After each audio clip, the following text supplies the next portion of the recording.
All right. Good evening, everybody. As Greg said, my name is Ross Przybylski. I am the founder of D20 Studios. We are a startup game company here in Salt Lake City, Utah. And today we're going to talk about our awesome marketing strategy for our upcoming title, Summoner's Fate. Don't be intimidated by the graphics up there. I put those up there so it makes it look like I know what I'm talking about. But after 12 years in the industry, I'll tell you, I'm still very much a student of marketing. It's the one big important thing next to making your awesome game that you need to succeed.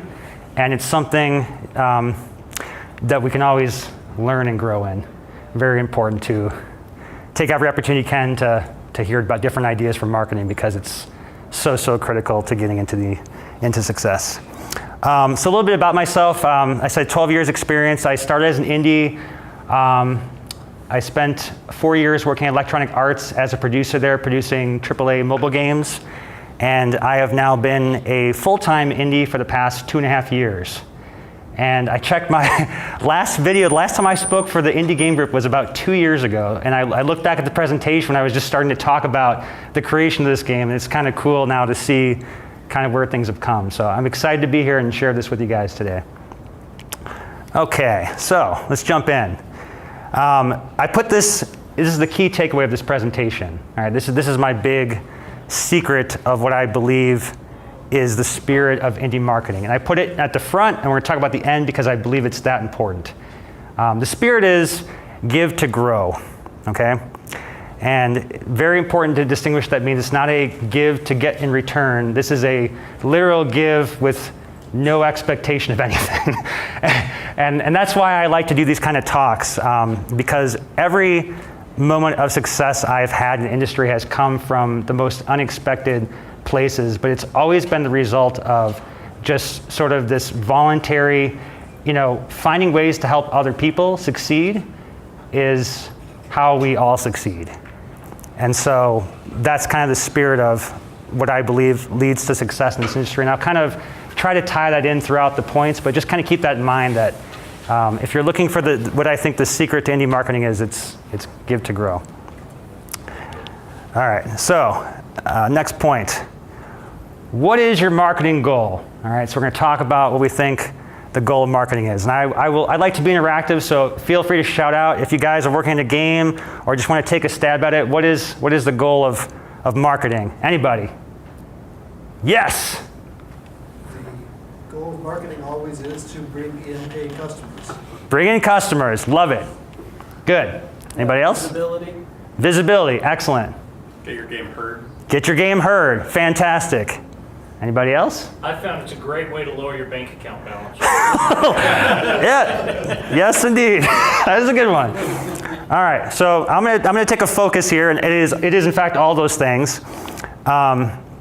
When I speak about our marketing goal, what I'm talking about is building relationships with the players. Okay. Oftentimes I get the answer that marketing is about selling a product, and that's a sub part of it, right? You definitely want to have your game sold and get out there. But the key to building a successful business as an indie developer, and ultimately we all want to continue making games, not just make one game, but have a lifelong business because it's something we're passionate about. And so the hardest thing that we have is building an audience and building a connection to that audience. And that takes a lot of work and a lot of time. So the marketing is not just about the product, it's about building a relationship with the players that will ultimately become the customers and buyers of your games. All right, and this all boils down to a few key things, but in essence, it's about building a reputation, okay? When you put yourself out there in terms of anything you do, marketing-wise, exposure-wise, you're making an impression to the world of the kind of person you are. And what's unique about indies is that unlike some of the larger corporations making games where the developers of the games are several steps removed from the players, indies have the unique opportunity to be directly connected to their player audience. And this is a very, very powerful thing. And when players look and want to get into playing indie games, this is one of the top things that they look for, is this chance to have a direct connection with that developer, right? And so it's raising awareness. I believe I heard somebody say that. It's fulfilling a need that the player has. And then it's about fulfilling the promises that you made, okay? And when you do these three things, show who you are, show your product, you are building trust.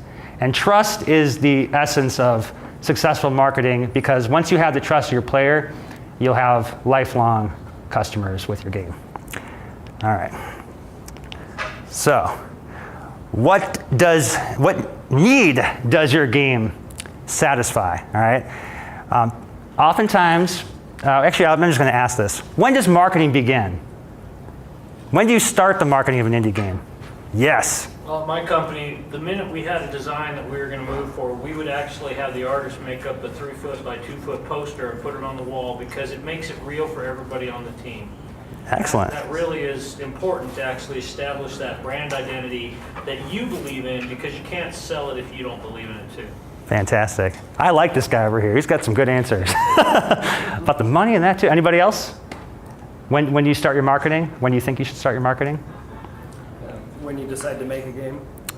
Man, this audience is sharp. You guys know everything. I got nothing to bring to the table.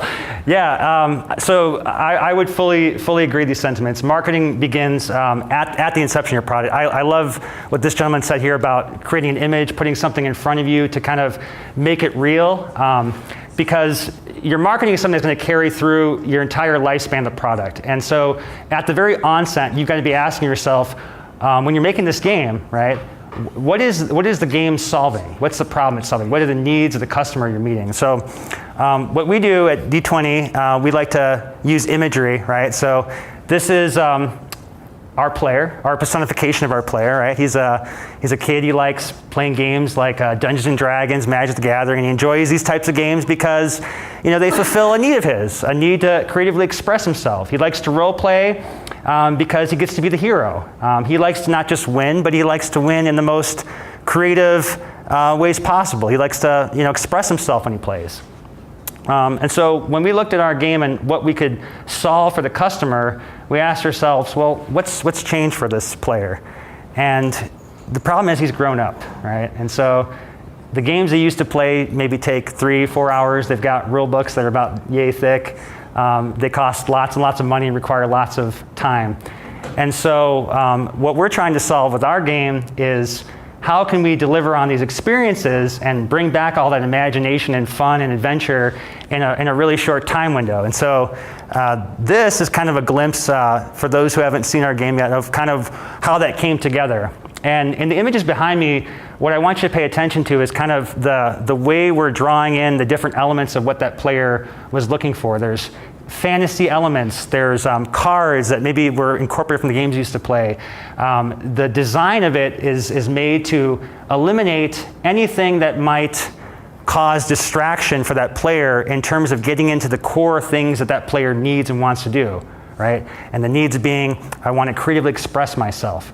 I want to devise a unique strategy. I don't want to just win. It's about, how do I win in the most creative and satisfying ways possible, right?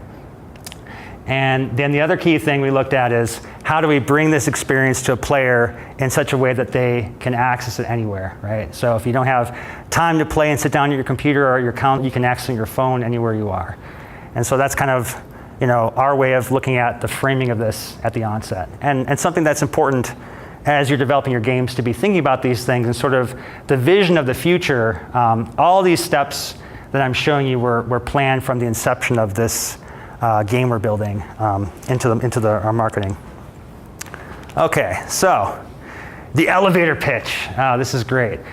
So does anybody know what an elevator pitch is here? Everyone heard this term before? Short description of your product. Short description of your product, exactly right.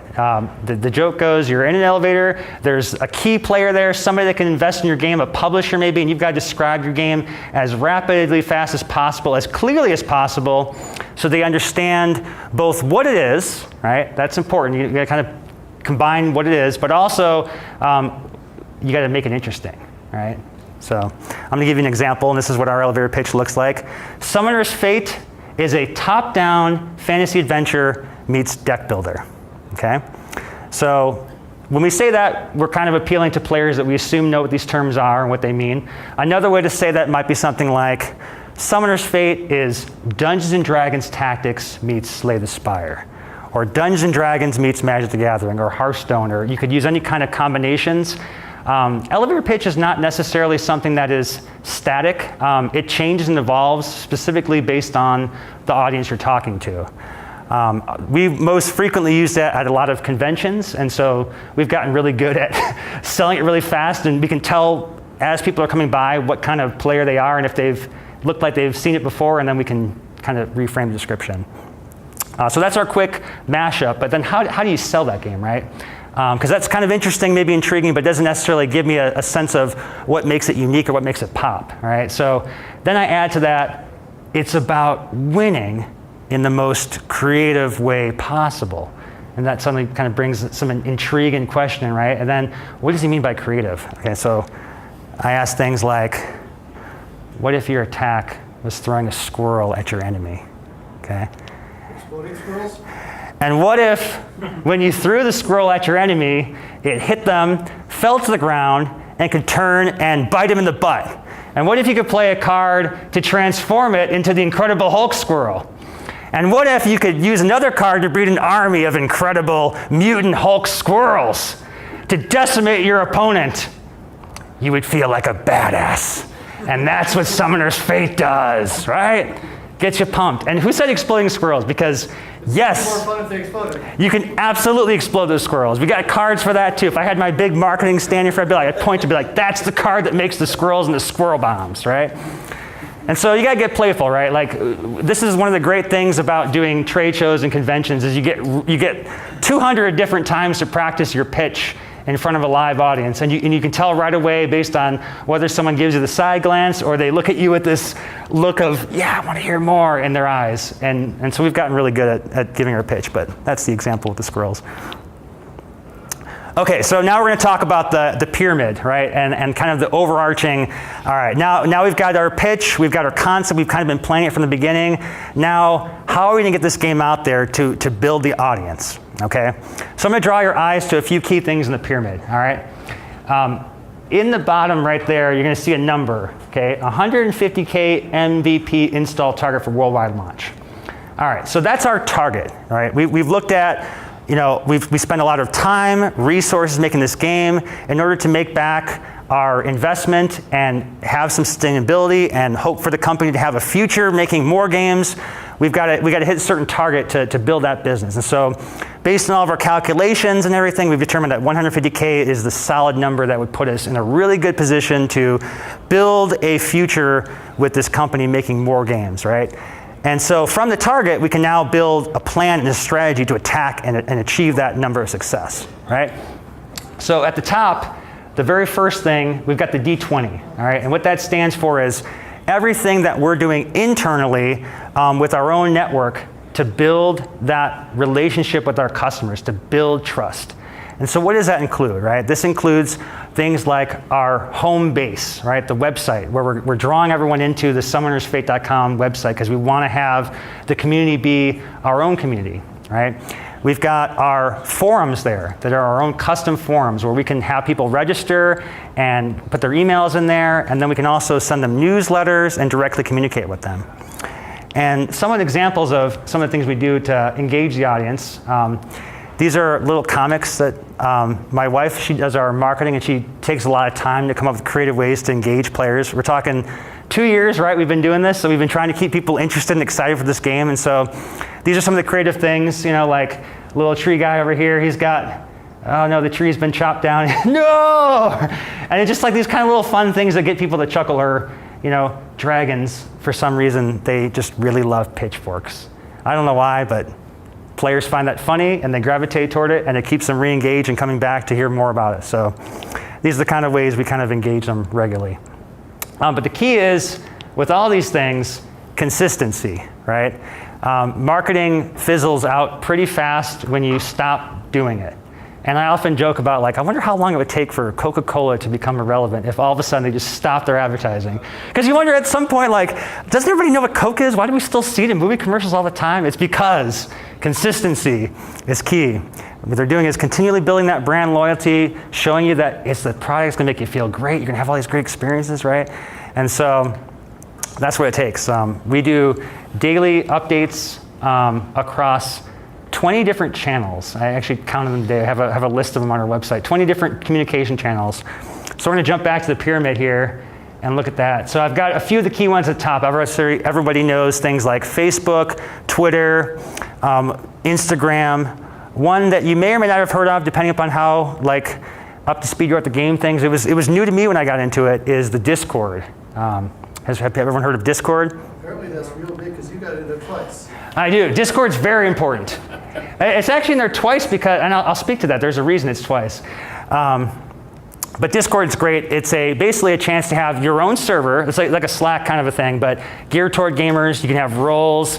There's all kinds of fun, interactive things you can use to engage your audience there. Discord is awesome. And directly engage the community is very important. All right. So we got the social media. We're using that to kind of reach our audience. Now, what's the next tier we need to get to continue reaching, right? And this is where we are leveraging the conventions to market our game, because nothing is more powerful than a face-to-face connection and eye contact. Having one of your players see directly from you, the developer, the passion that you bring to your game. And this is, again, one of the things that makes indies very powerful in terms of how they can achieve success, even amongst the giants out there with the huge marketing and advertising budgets. I'm gonna give you the great thing about this strategy here is it's, aside from the cost of travel and conventions, the most of it is virtually free to do. It's a lot of work. Like I said, it's a 24/7 job, but it's not gonna cost you what a major AAA studio might spend to advertise and market a game. Because the other route you can go in taking away from the face-to-face is the ad route, right?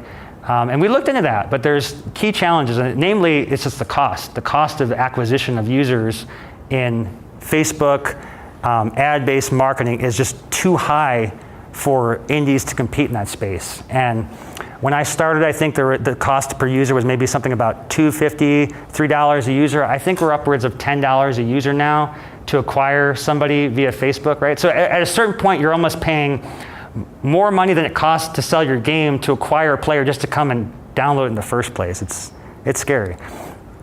So conventions. I want to talk a little bit about conventions and why these are great. Because I've given some different feedback in the past about the value of conventions, and lately I've seen that there's real power in this.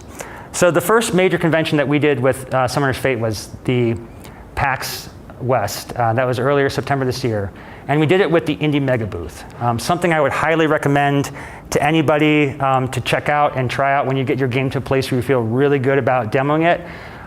Because essentially what the Mega Booth does is says, hey, it's really expensive and hard to market as a single indie. So what if a whole bunch of indies got together and became this massive marketing force? And that's effectively what Mega Booth did. So at PAX, where there's hundreds of different booths, Indie Mega Booth has got a giant, big radial banner saying, come here and look at all these awesome things. And it's gotten so big to the point now where it's like actually an attraction. It's like, when you look at the list of things in PAX, there's the top players, and then there's Mega Booth is like up there with the big AAA companies as a thing. And so being part of that gives you massive leverage and exposure. How much did it cost you to get into the Mega Booth? How much it cost me in the Mega Booth? That's a great question. Roughly at the top of my head, I want to say the booth cost, we did the mini booth, right? There's two different options, mini booth and Mega Booth. We did the mini booth because of logistics reasons. I was just traveling by myself. They provide the kiosk, the monitor, everything you need to play. You just basically bring a jump drive with your game. And I think that cost about $1,200, if I'm not mistaken, for the booth itself. And that came with 2 days showcase. It had volunteer support. So anytime where I had to take a break, there was somebody in the booth jumping in to pitch the game for me, which is unheard of and also incredible. But more importantly, what that offered was a connection to a network of vast and amazing resources. So I got to be part of the Indie Mega Booth alumni, which is over 800 members strong, and it has top developers of the world. Like the Dead Cells guys are in this group, the guys that just sold 2 million copies of their game earlier this year. And they're giving advice to people like me that are just, still learning and trying to figure out how to make this work, and that's an awesome benefit. You've got the Mixer Party is another benefit of the Mega Booth, where you basically get to go and have drinks, play games, and party with Nintendo, Microsoft, and various other publishers of these games, and then they just kind of casually, hey, so what game are you making? That's awesome, cool. Hey, we'll come by and check it out tomorrow. And then you get phone calls and emails after the show weeks later, and suddenly there's all kinds of new opportunities that did not exist before as a result of doing things like that. So as far as full breakdowns, I didn't put them in the deck here because I just wanted to do kind of this Q&A. I actually love that you guys are asking questions during it. But I do have resources where I can give you, I have the exact numbers, what we spent on travel, what we spent on food, taxis, and all that stuff. So I can give you those resources at the end if you're curious on that.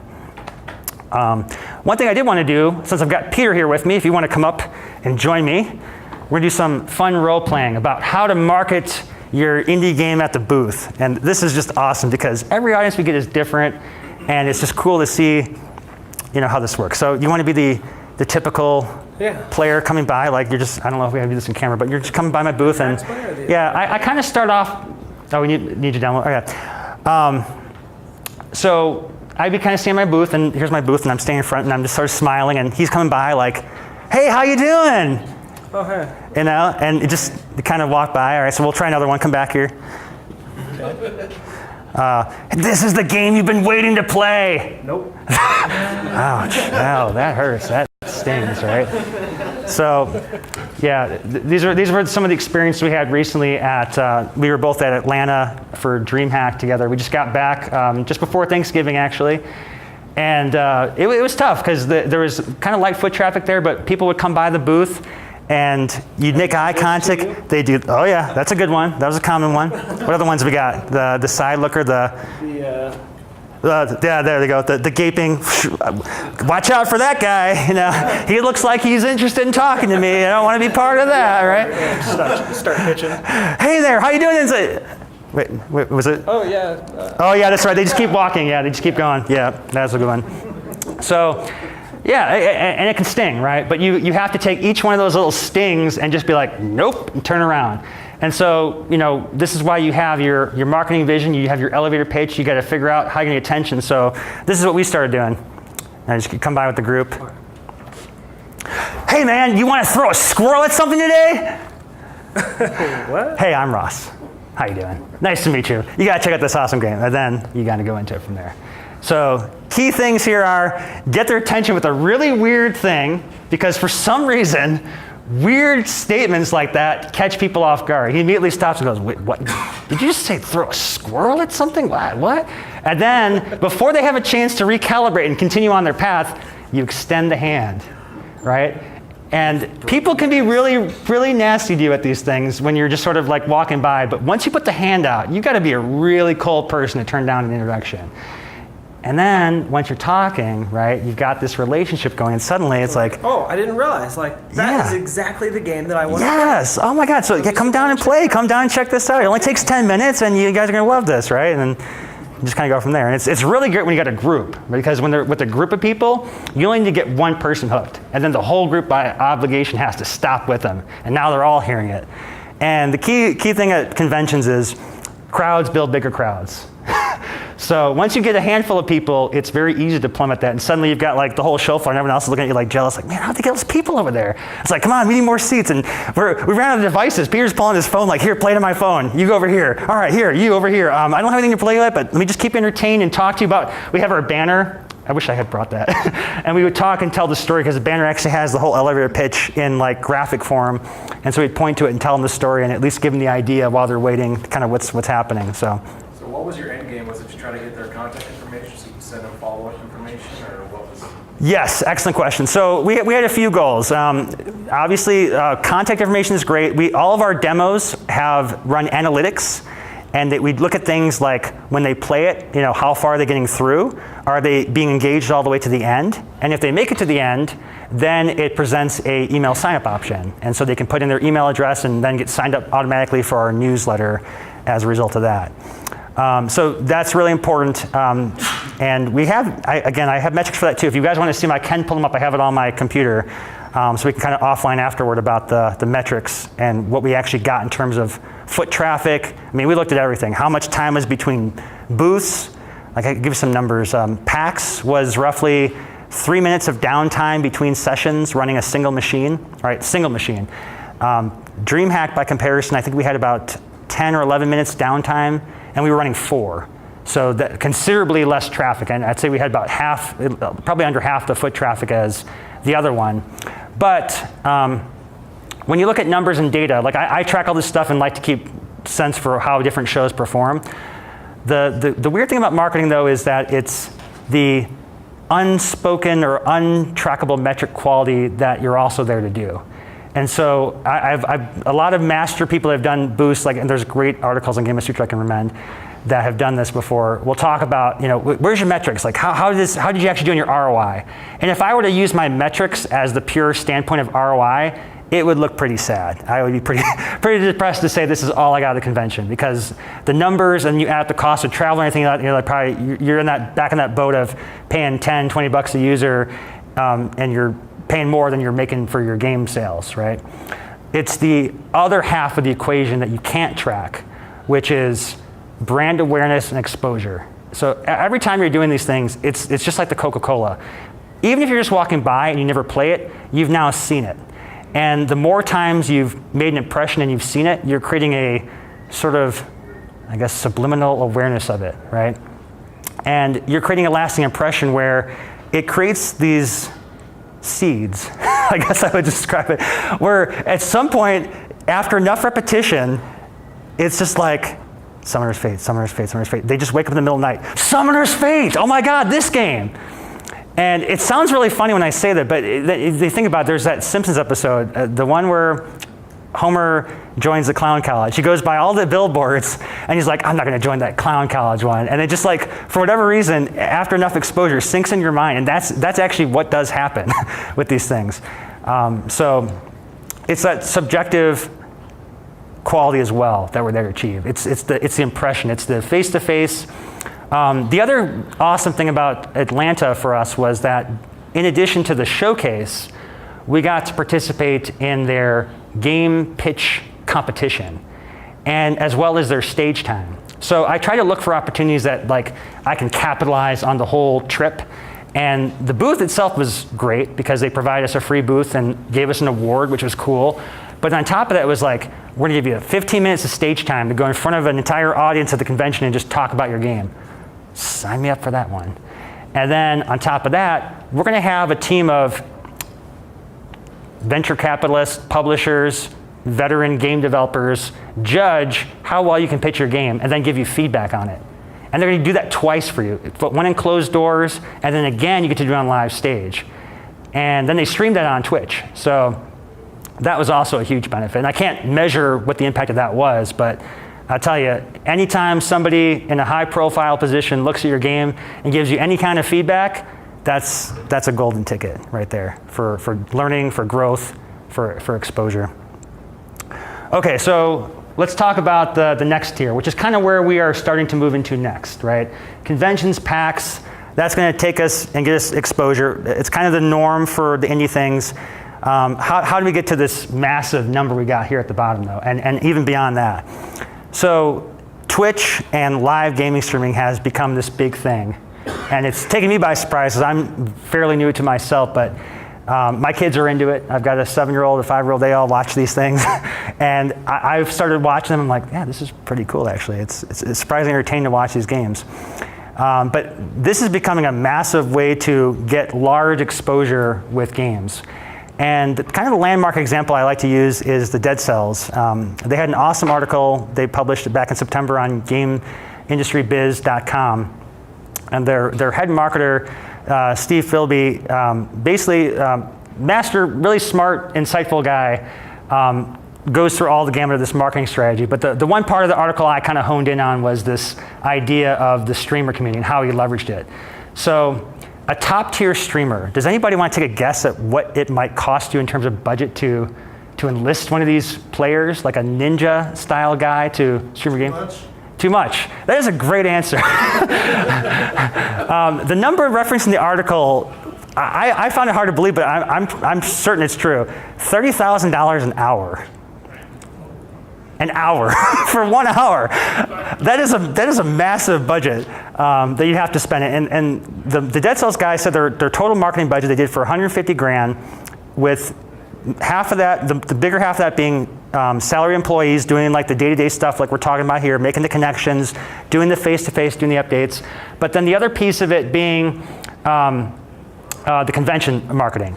And so instead of going to the top tier streamers and paying $30,000 for one top tier streamer, which could certainly do awesomeness for the game, but in one instance still has a difficult ROI and kind of fizzle out one big bang, they went to all the streamers that had 0 to 5 concurrent users, like the new streamers that were kind of like just wanting to get started, and said, "We love you guys. We're going to give you the game. Here, play it." And they started playing it.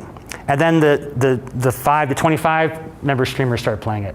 And then the next tier streamers started playing it. And eventually, there were so many of these guys playing it that the bigger streamers, to stay relevant, had to start playing it as well.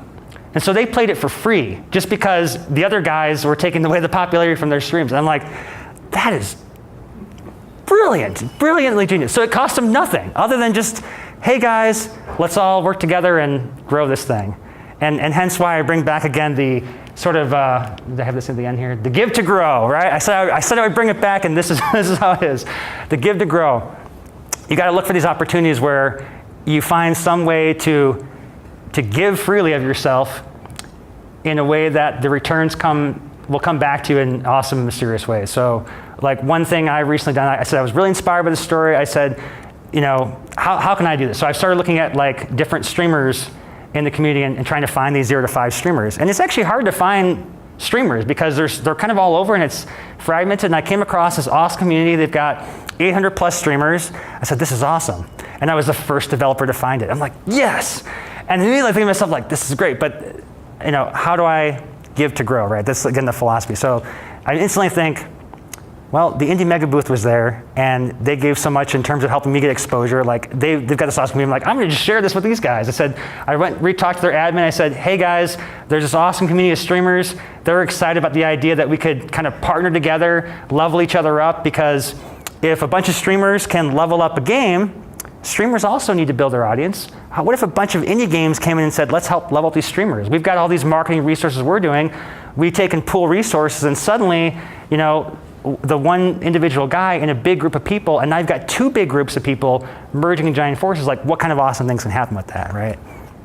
And so that's kind of the initiative I'm working toward now, is just looking for opportunities and relationships like that. I do talks like this for the same reason, because I don't expect any return. I drove through an hour and a half of traffic to get here to talk to you guys, and I do that because the giving back and helping people grow is what makes us human.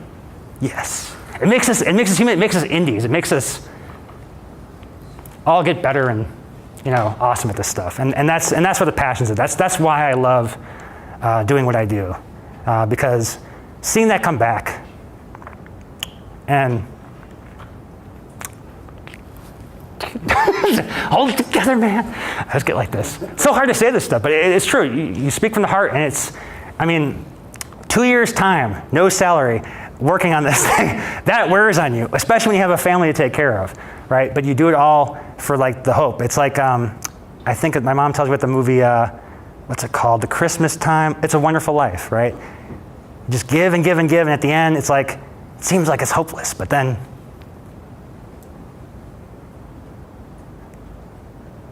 you've helped everybody, and it comes back in dividends. So that's the indie way in my philosophy. And I hope that that spirit imparts upon you in a meaningful way and is something that you consider and carry on, because I think that when we all sort of embrace that philosophy, we have the power to become greater than a one person. We become a mass, a powerful voice, and a wrecking ball in the industry.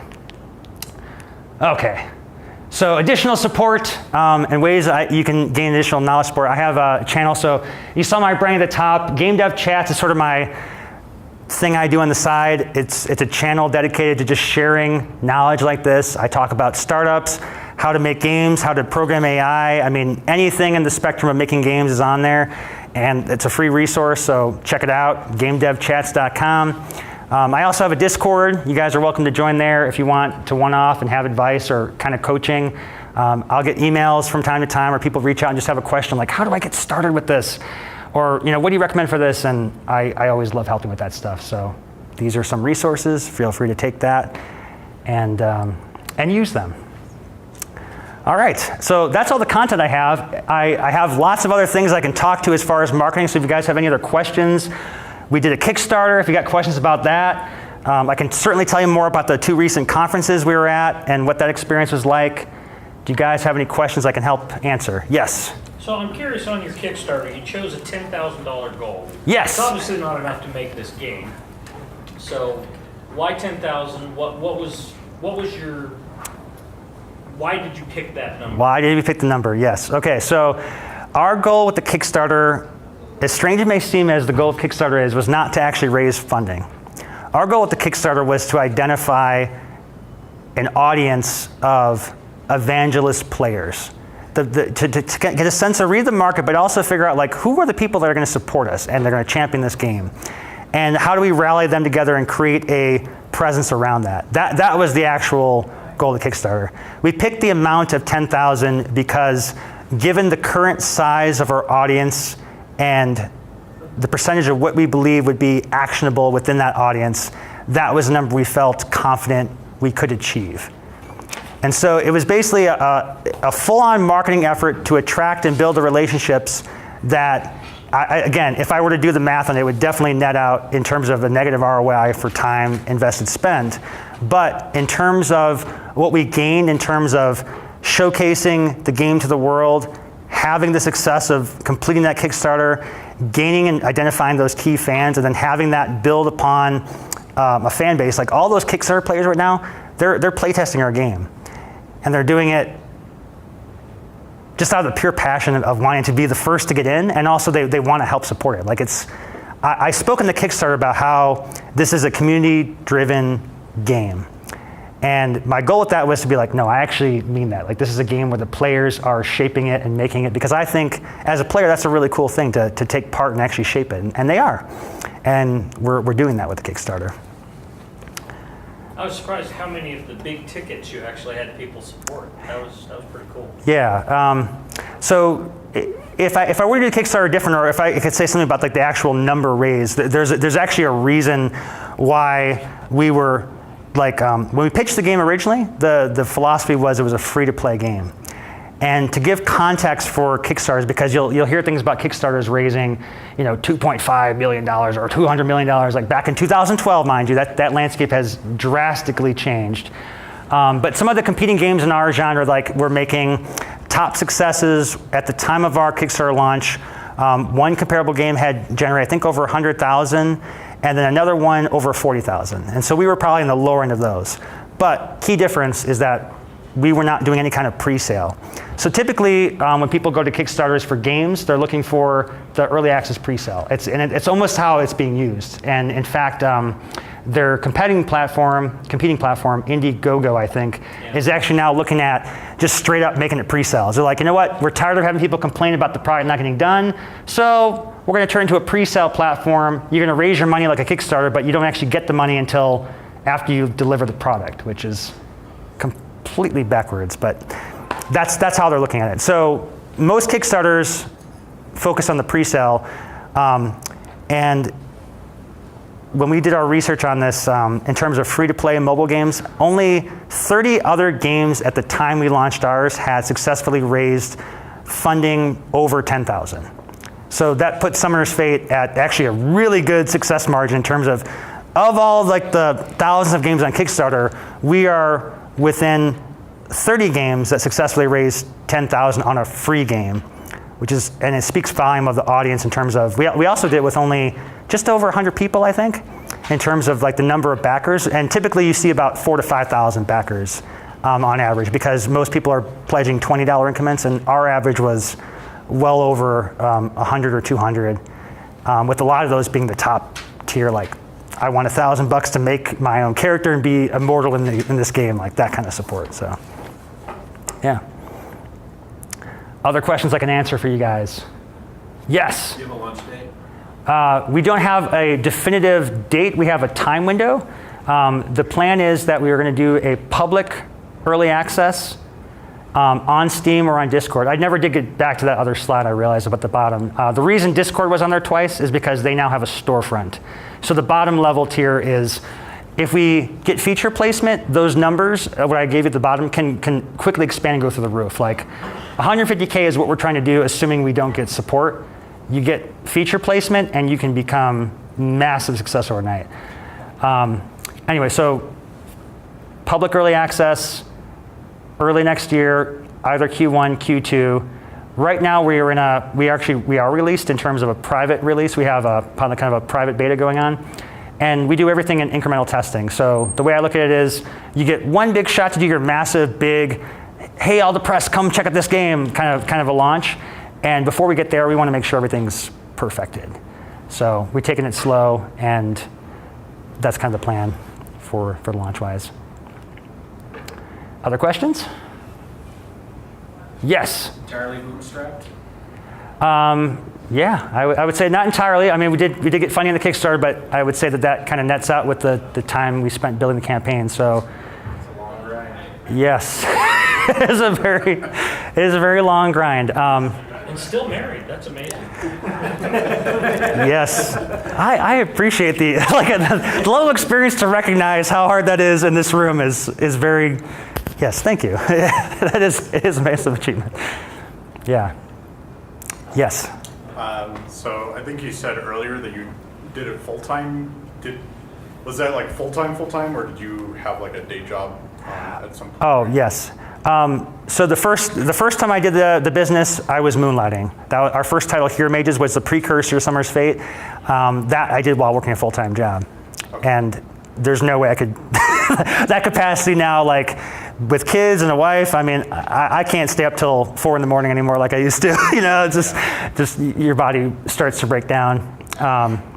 But yes, on this project, I've been doing this now full-time since, I think, May of 2016 now. So yeah, this has been a long grind, but we planned carefully with the savings and everything like that. We were kind of always knew I wanted to get back to this, and the great thing about working at a large AAA studio, like in terms of resources, they take care of their employees very well. They've got lots of investment opportunities with the company you can use, and we took advantage of that to build up our savings. And then just the knowledge gain, right? It was like all the stuff I learned working with like the top talent in the world to make games, and now take that and use it. It's a big deal. Other questions, guys? Yes. So I was looking at some of your videos, and it looked like you did pretty much everything in Flash. Is that the game's all developed in Flash and ActionScript? The answer I give to that question is we have our own engine. It's built upon ActionScript, yes, and it uses Adobe Air runtime compiler to transcode it to different platforms. But the bulk of the game at this point is actually built within our own editing tool. So actually, since you mentioned it, 2 years ago when I was last at the Indie Group, there were 2 things I promised I was going to do. The first one was figure out how we're going to market. I don't know if I figured that out, but I sure as heck am showing some attempts, and I'm trying at it. The second thing I said was the first game failed because we did not have the ability to deliver content rapidly enough to users, and content's ridiculously expensive to produce. And so we had talked about building this synergy of technology to rapidly produce content at very low cost, and we did that. And so the production engine we built can build characters, levels, game logic, particle effects, everything in the game And it can do that in DLC packages under 2 megabytes. So imagine an entire expansion of Hearthstone, 400 cards in 2 megs. That's what our pipeline does. So, yes. Other questions? Excellent. I appreciate you guys' time. If you have anything else you want to follow up, feel free to see me afterward or use the resources I put up on the board there. Thank you guys so much.